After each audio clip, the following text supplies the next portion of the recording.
100 কিংবা 200 নয়, এবার 432 মেগাপিক্সেল ক্যামেরার ফোন নিয়ে হাজির হতে যাচ্ছে বিখ্যাত স্মার্টফোন নির্মাতা প্রতিষ্ঠান স্যামসাং।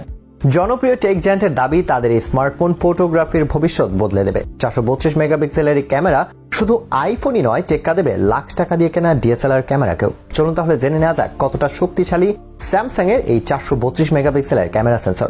সেই সাথে জানবো কোন ফোনে দেখা যেতে পারে এই ক্যামেরা সেন্সরটি।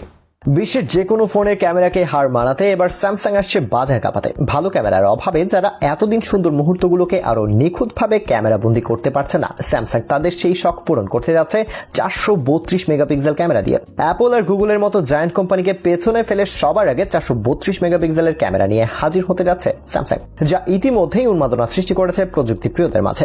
যেই মুহূর্তে অ্যাপল ব্যস্ত তাদের আসন্ন ফোন আইফোন 16 নিয়ে, ঠিক সেই মুহূর্তে 432 মেগাপিক্সেলের ক্যামেরা সেন্সরের ঘোষণা স্যামসাং যেন রীতিমতো আগুন ধরিয়ে দিয়েছে টেক জগতে। বিখ্যাত প্রযুক্তি জায়ান্ট কোম্পানি গ্যালাক্সি ডিভাইসগুলির নতুন লাইন আপ দিয়ে স্মার্টফোন ক্যামেরা প্রযুক্তির নতুন দিক উন্মোচন করছে। সম্প্রতি স্যামসাং গ্যালাক্সি S23 আলট্রা 200 মেগাপিক্সেলের হাই রেজুলেশন ক্যামেরার সাথে লঞ্চ হয়েছিল। দক্ষিণ কোরিয়ার কোম্পানিটি এখনো পর্যন্ত আর কোনো স্মার্টফোনে এই সেন্সরটি ব্যবহার করেনি, তবে সম্প্রতি জানা গিয়েছে যে স্যামসাং আসন্ন বছরগুলোতে যে 3টি নতুন ও অতি শক্তিশালী ক্যামেরা সেন্সর লঞ্চ করার প্ল্যান করছে, যাদের মধ্যে রয়েছে 432 মেগাপিক্সেল ক্যামেরা সেন্সর। ধারণা করা হচ্ছে 2025 শুরুতে 432 মেগাপিক্সেল সেন্সর সহ গ্যালাক্সি S25 সিরিজ লঞ্চ করা হতে পারে, অথবা 2026 শুরুতে গ্যালাক্সি S26 সিরিজে এই সেন্সর ব্যবহার করা হতে পারে। এছাড়া অন্য রিপোর্ট থেকে জানা গিয়েছে কোম্পানি বর্তমানে স্যামসাং গ্যালাক্সি S24 আলট্রা ফোনে কাজ করছে। এই ফোনে 200 megapixel primary sensor, 12 megapixel ultra wide angle lens, 50 megapixel telephoto lens এবং 10 মেগাপিক্সেল পেরিস্কোপ লেন্স যোগ করা হবে।